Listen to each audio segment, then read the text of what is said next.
1981 మే 2 తమిళనాడులో పుణ్యక్షేత్రం వయలూర్, సుప్రసిద్ధ మురుగన్ దేవాలయం. కోవెల గంటల సవ్వడులు, భక్తుల శరణుఘోషలు, ఇష్టదైవానికి కొలుపులందించి భక్తులంతా పులకించిన మనసులతో వెనుతిరుగుతున్నారు. వారిలో కొందరు ఆ రాత్రే వాహనంలో చెన్నై బయలుదేరారు.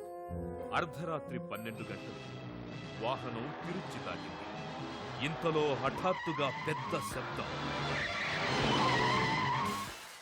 ప్రయాణికుల ఆర్తనాదాలు, ఆహాకారాలు. వారిలో తీవ్రంగా గాయపడ్డ ఓ యువతిని కొందరు విద్యార్థులు తిరుచి ఆసుపత్రికి తరలించారు. కుడికాలు నుజ్జు కావడంతో సిమెంటు కట్టు వేశారు. కొంతకాలం తరువాత నొప్పి అధికం కావడంతో చెన్నైలోని విజయ ఆసుపత్రిలో చేర్పించారు. వైద్యులు ఎన్నో పరీక్షలు చేశారు. పరిస్థితి బోధపడింది. కాని అప్పటికే జరగరాని ఘోరం జరిగింది. ప్రాణం కాపాడాలంటే కాలు తీసేయాల్సిన పరిస్థితి. అది తెలిసిన ఆమె తల్లిదండ్రులు నిశ్చేష్టులయ్యారు.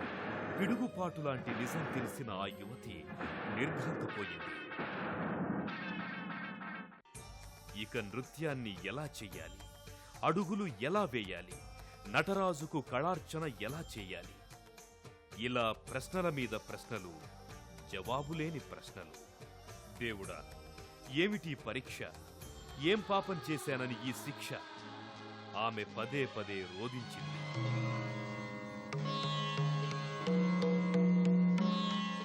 సరిగ్గా 3.5 సంవత్సరాల తరువాత 1984 జనవరి 28 ముంబైలోని south India welfare society hall ప్రేక్షకులతో క్రిక్కిరిసి ఉంది. ఎక్కడెక్కడి నుంచో వచ్చిన వారంతా ఉత్కంఠగా ఎదురుచూస్తున్నారు. నెమ్మదిగా కళావేదికపై ఓ అద్భుత దృశ్యం సాక్షాత్కరించింది. మువ్వల సవ్వడితో, మందగమనంతో ఓ యువతి ముందుకొచ్చి నటరాజుకు నమస్కరించింది. కాసేపటికి అలరింపు, తిల్లాన, జతిస్వరాలతో సమ్మోహనాస్త్రం సంధించింది. భరతనాట్యంలో వివిధ అంశాలను అలవోకగా నర్తించి మంత్రముగ్ధుల్ని చేస్తోంది.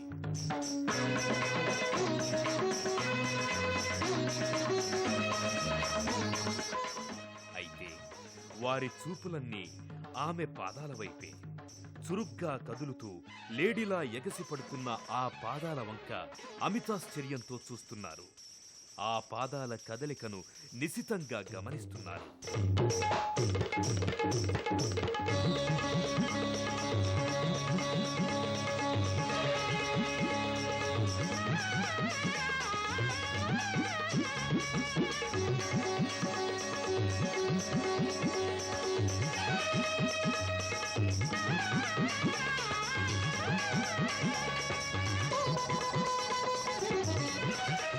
ఆమె హావభావాల కంటే కూడా ఆహుతుల దృష్టి ఆ పాదచలనం మీదే పడింది. సరిగ్గా తిరిగి 3 ఏళ్ల తరువాత అపూర్వంగా ఆమె నర్తించిన తీరుకు ప్రేక్షకులంతా భావోద్వేగాలతో బ్రహ్మరథం పట్టారు. ఆమె నాడు ప్రమాదంలో కాలు కోల్పోయిన లాస్యతార, అనంతర కాలంలో జైపూర్ పాదంతో జగమంతా జైత్రయాత్ర సాగించిన అందెల రవళి, వెండితెరపై, కళా వేదికలపై నింగి నేల అచ్చెరు వందేలా నర్తించిన నాట్య మయూరి సుధాచంద్రన్.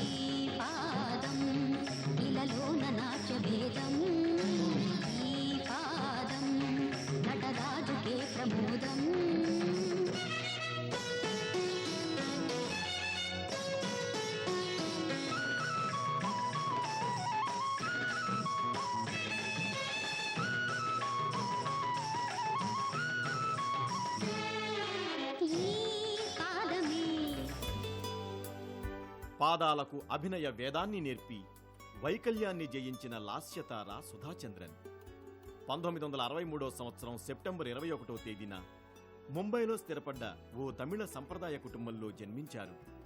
తల్లి తంగం, తండ్రి కేజీ చంద్రన్. ఆమె 1995లో బాలీవుడ్ సినీ దర్శకుడు రవి డాంగేతో 7 అడుగులు వేశారు. సుధా చంద్రన్ ఎంఏ ఎకనామిక్స్ చేశారు. పాటించే జీవన సూత్రం పట్టుదల. ముంబైలో స్థిరపడ్డ తమిళుడు కేడి చంద్రన్ అమెరికన్ కాన్సులేట్లో ఉద్యోగి. ఆయన ఏకైక కుమార్తె సుధా చంద్రన్. 3 ఏళ్ల ప్రాయంలోనే కాలికి గజ్జె కట్టి మురిపించింది. సెయింట్ జోసెఫ్ కాన్వెంట్లో విద్యాభ్యాసం సాగిస్తూనే నృత్యాన్ని అభ్యసించింది. ఆమె అభిరుచిని గమనించిన తండ్రి చిన్నారి సుధను 5 ఏళ్ల వయసులో ప్రతిష్టాత్మక నృత్య కేంద్రం కళా సదనంలో చేర్పించాలని భావించారు. వయస్సు చాలదన్న నిబంధనలతో అక్కడ ప్రవేశం నిరాకరించారు. అయితే ఆ తండ్రి ఒక్కసారి తన కుమార్తె ప్రదర్శన చూడండని పట్టుబట్టారు. మిక్కిలి వేగంతో అద్భుత పాదచాలనంతో సాగే ఆ బాలిక అభినయానికి ప్రిన్సిపల్ రామస్వామి భాగవతార్ ముగ్ధుడయ్యాడు. నిబంధనలను త్రోసిరాజని ఆ బాలికను శిష్యురాలిగా స్వీకరించారు. ఆయన నేతృత్వంలో 8 ఏళ్లకే సుధాచంద్రన్ ఆరంగేట్రం చేసింది. విద్యాభ్యాసం కొనసాగిస్తూనే భరతనాట్యంలో బుల్లి సెలబ్రిటీగా మారింది. 17 సంవత్సరాల కల్లా 75 ప్రదర్శనలిచ్చింది. మా నాన్న లలిత కళలను ఎంతగానో ఆరాధించే వ్యక్తి. మా అమ్మ శాస్త్రీయ గాయని. వారి ప్రభావం నాపై ఎంతగానో ఉంది. అందుకేనేమో నేను శాస్త్రీయ నృత్యకారిణినయ్యాను. నేను వారిని సంప్రదించకుండా ఏ నిర్ణయం తీసుకోను. నా తల్లిదండ్రులు నాకు స్వేచ్ఛనిచ్చారు. నాకు సంస్కృతి సంప్రదాయాలంటే గౌరవం. బిడ్డలుగా మనం ఏది చేసినా కన్నవారికి కీర్తి ప్రతిష్టలు తేవాలి. అదే నేను నమ్ముతాను.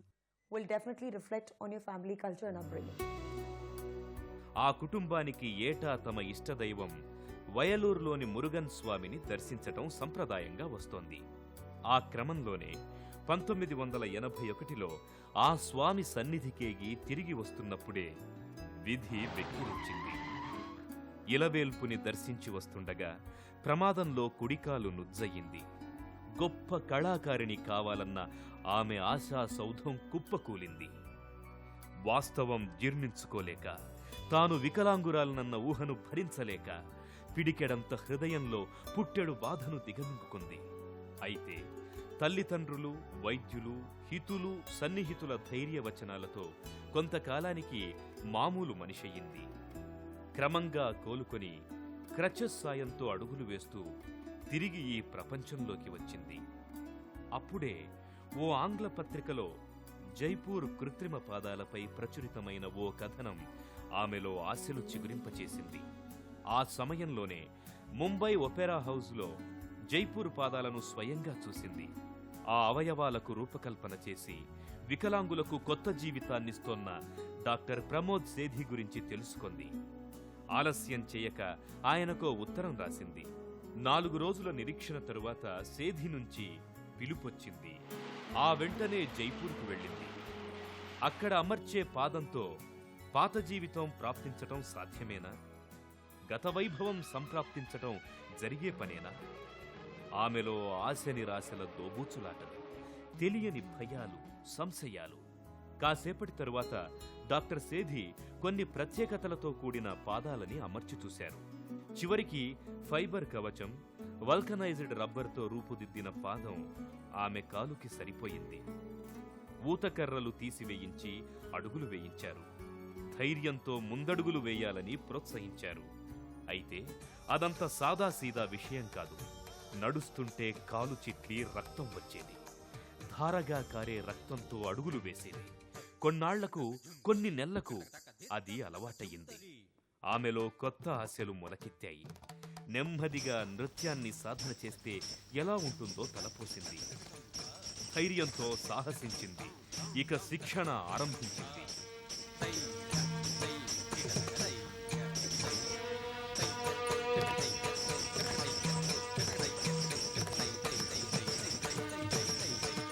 నమ్మిన కళ కోసం నరకయాతన అనుభవించింది. తరచూ కాలు నుంచి స్రవించే రక్తం ఆమె ఆశల్ని ఆవిరి చేసేది. నరాలు మెలిపెట్టే బాధను పంటి బిగువన భరించింది. పాదం ముందుకు మోపాలంటే ప్రాణం పోయినంత పనయ్యేది. విల్లులా వంగే దేహం బాధతో విలవిల్లాడింది.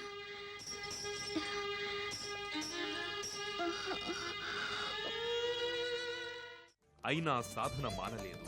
నిత్యం అదే లోకమయ్యింది.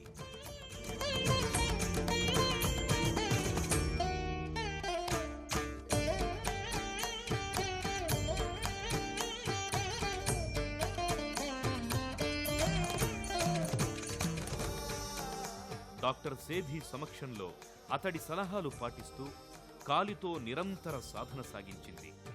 కృత్రిమ పాదానికి నడకలు నేర్పింది. తత్ఫలితంగా సుధకు భరతనాట్యంలోని అడుగులు మళ్లీ పట్టుచిక్కాయి. తనని తాను తీర్చిదిద్దుకుంది. పరిపూర్ణ నృత్యకారిణిగా పునర్జన్మనెత్తింది. నేను అవిటితనంతో కుంగిపోతున్న దశలో జైపూర్లో కృత్రిమ అవయవాలు రూపొందిస్తూ వికలాంగులకు సేవ చేస్తున్న డాక్టర్ పీకే సేతి గురించి పత్రికల్లో చదివాను. వెంటనే మేం జైపూర్ వెళ్లి ఆయన్ని కలిశాం. నాకు నృత్యం అంటే ప్రాణం. నేను కృత్రిమ కాలుతో నర్తించగలనా అని డాక్టర్ను అడిగాను. అప్పుడు ఆయన, నీకు ఆత్మవిశ్వాసం ఉంటే డాన్సే కాదు ఏ సాహసమైనా చెయ్యొచ్చన్నారు. అవును, ఆ డాక్టర్ గారిచ్చిన కృత్రిమ జైపూర్ కాలు ప్రోత్సాహం నన్ను తిరిగి నృత్యం చేసేలా చేసింది. నా తలరాతను అదృష్టాన్ని నేను తిరిగి రాసుకునేలా చేసింది.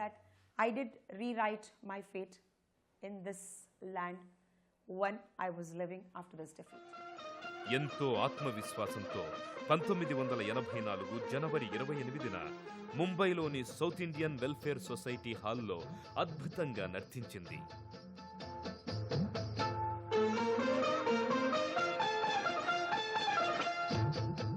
ఆ రోజు ప్రేక్షకులు లేచి నించొని కరతాళ ధ్వనులతో అభినందనల వర్షం కురిపించారు. అది బ్రహ్మ కడిగిన పాదం కాదు, వైద్య బ్రహ్మ సేధీ తొడిగిన పాదం. ఆ పాదంతోనే సుధ పట్టుదలతో నర్తించి చరిత్ర సృష్టించింది. ముంబైలో సుధ నృత్య ప్రదర్శన విశేషాన్ని, వైశిష్ట్యాన్ని, గొప్పతనాన్ని పత్రికలు ప్రశంసించాయి. అయితే అంతకంటే గొప్ప విశేషానికి అప్పుడే అంకురార్పణ జరిగింది. ఓ ఆంగ్ల పత్రికలో వచ్చిన ఆ కథనాన్ని ఈనాడు గ్రూప్ సంస్థల అధిపతి, ఉషాకిరణ్ మూవీస్ అధినేత రామోజీరావు ఆసక్తిగా చదివారు. ఆ కరుణామయ గాథను వెండితెర దృశ్యకావ్యంగా మలచాలన్న ఆలోచన ఆయన మదిలో ఆ క్షణమే మెదిలింది. ఆ అంశాన్ని ఎలా రూపుదిద్దితే కథను కరుణరసాత్మకంగా మలచవచ్చో బృందంలోని సభ్యులకు తెలియచెప్పారు. ఆ పాత్రకు ఇతర నటీమణులు అనేక మందిని సూచించినా ఆయన మాత్రం సుధాచంద్రనే ఆ పాత్రకు అతికినట్టు సరిపోతుందని భావించారు. ఆమె తండ్రిని సంప్రదించి అంగీకారం తీసుకున్నారు. చలనచిత్ర చరిత్రలో ఓ నవ్య ప్రయోగానికి నాంది పలికారు. ఆ సినిమాకు మయూరి అని పేరు పెట్టారు. ఆ చిత్రం షూటింగ్ 1984 నవంబర్ 10న హైదరాబాదులో ప్రారంభమైంది.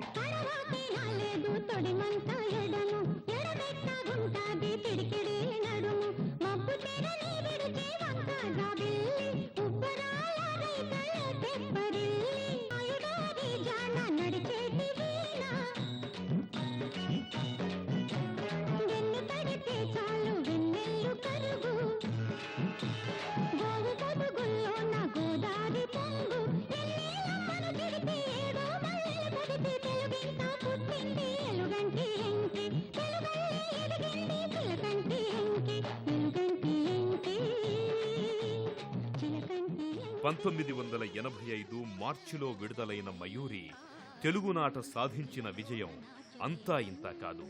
ఆ చిత్రంలో కదిలించే దృశ్యాలు ఎన్నెన్నో. వసంత, నాకు నాట్యం చేయాలనుంది. నాట్యమా? పిచ్చి పిచ్చిగా మాట్లాడుకు. అవును, మతిపోయినా గానీ సాధ్యం కాని పని. కానీ జీవితంలో అది సాధ్యం కాదని గుర్తుకొస్తే చావాలనిపిస్తుంది వసంత. కళ్ళు చెమర్చే సన్నివేశాలు మనసు పిండే విధంగా చిత్రీకరించారు. నా బ్రతుకు ఎన్ని మరపులు తిరిగింది డాన్స్ కోసమే కదా. ఇంత జరిగాక డాన్స్ లేకుండా నేను ఎందుకు బ్రతకాలి? ఇప్పుడు చనిపోతే అది చేతకాని చావు, బ్రతికినా చేతకాని బ్రతుకు. వసంత, నాకు నాట్యం చేయాలనుంది. వసంత, నాట్యం చేయాలనుంది. సుధకు పాదం అమర్చిన డాక్టర్ సేధి సహాయకుడు డాక్టర్ క్లాసీవాలా ఇతర సిబ్బంది ఆ చిత్రంలో తమ పాత్రలు తామే పోషించి సినిమాకు సహజత్వం తెచ్చారు. అది సుధ వ్యధ కాదు, కోట్లాది హృదయాలను కదిలించిన కథ, యథార్థ గాథ. ఆ చిత్రంలో నటనకు గాను ఆమెకు జాతీయ స్థాయిలో ప్రత్యేక అవార్డు లభించింది.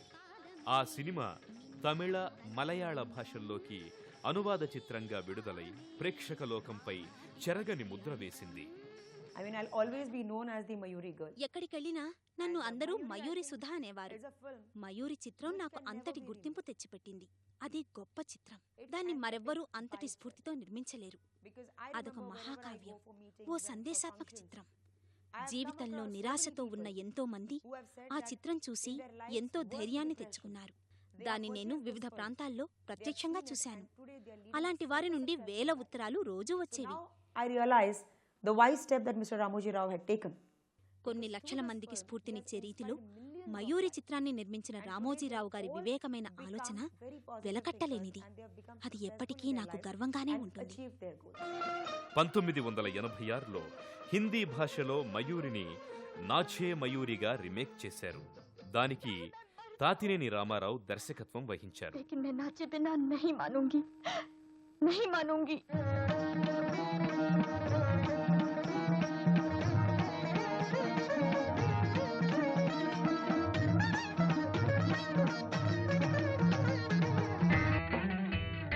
ఉత్తరాదిన అదే చరిత్ర పునరావృతమయ్యింది. తన జీవిత పాత్రను తానే పోషించిన సుధా చంద్రన్ వేలాది వికలాంగులకు స్ఫూర్తిదాయక శక్తిగా మారింది. వికలాంగుల విజయానికి పర్యాయపదంగా మారిన సుధా చంద్రన్కు దేశంలో అభిమాన ప్రపంచం ఏర్పడింది. నిత్యం కొన్ని వేల ఉత్తరాల ద్వారా ఆమె ఆ ప్రపంచాన్ని దర్శించారు, వారి బాధలు అర్థం చేసుకున్నారు. సుధా చంద్రన్ స్ఫూర్తిదాయక గాథను మహారాష్ట్ర, పశ్చిమ బెంగాల్ ప్రభుత్వాలు హైస్కూల్ స్థాయిలో పాఠ్యాంశంగా ప్రవేశపెట్టాయి. తరువాత ఆమె National Association of Disabled Enterprises NADEకి వైస్ చైర్పర్సన్గా, స్పోక్స్ పర్సన్గా నియమితులయ్యారు. తద్వారా నిరుద్యోగులైన వేలాది మంది వికలాంగులకు చేయూతనందించారు. I'm a little associated with a few disabled organizations here. నేను ముంబైలో కొన్ని వికలాంగుల సంక్షేమ సంఘాలతో కలిసి పనిచేస్తున్నాను. నాడీ సంఘానికి అధ్యక్షురాలిగా వ్యవహరిస్తున్నాను. ప్రధానంగా వికలాంగులకు ఆర్థిక ప్రతిపత్తి అవసరమని నేను భావిస్తాను. అందుకోసం వారికి ఉద్యోగాలు కల్పించే దిశగా కృషి సాగిస్తున్నాను. వికలాంగుల పునరావాసమని చెప్పడం ప్రధానం కాదు, ఆచరణలో వారికి ఉద్యోగాలు ఇప్పించడం అనేది ముఖ్యం. దాంతో వారు ఆర్థికంగా ఎదిగి సంఘంలో ఎవ్వరికీ తీసిపోకుండా మనగలుగుతారు. If a disabled person is economically independent, it gives him a lot of security. Mayuri, నాచే Mayuri చిత్రాల అఖండ విజయంతో సుధకు అనేక భాషల్లో 36 సినిమాల్లో ప్రధాన పాత్రలు లభించాయి. దశాబ్ద కాలం పాటు బిజీగా గడిపింది. అమెరికా, కెనడా, ఐరోపా, మధ్యప్రాచ్య దేశాల్లో వందలాది నృత్య ప్రదర్శనలు ఇచ్చింది. ప్రేక్షకుల హృదయాలను చూరగొంది.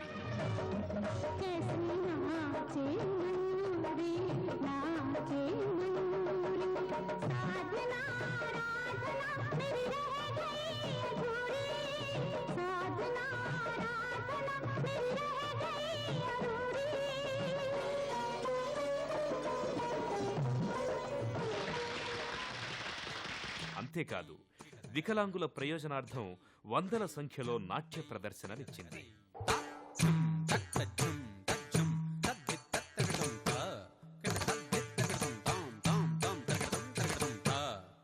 Losing hope is వికలాంగులు జీవితంలో నిరాశకు గురికాకూడదు.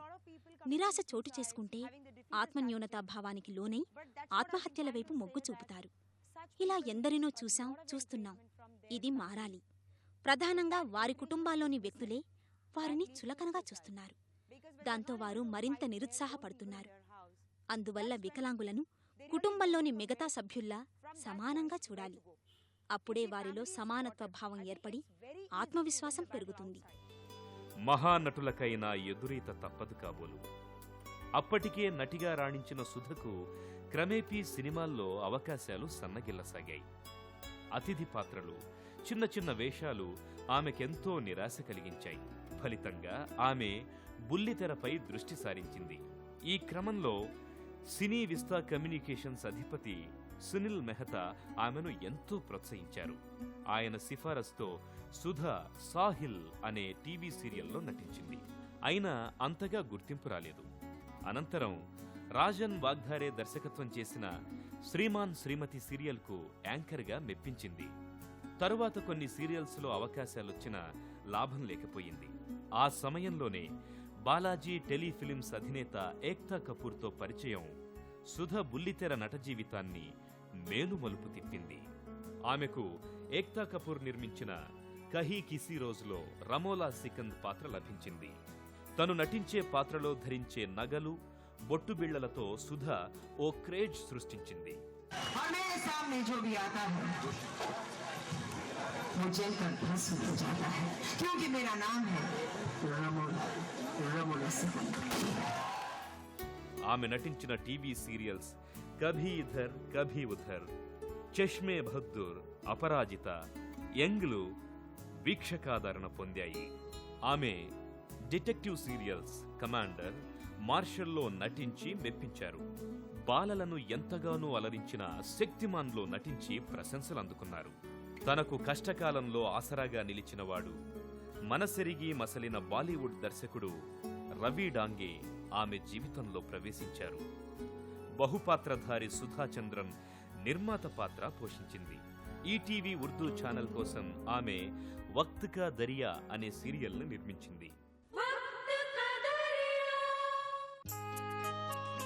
जीवन के सफर का बस इतना सा फसाना है, ये वक्त का दरिया है.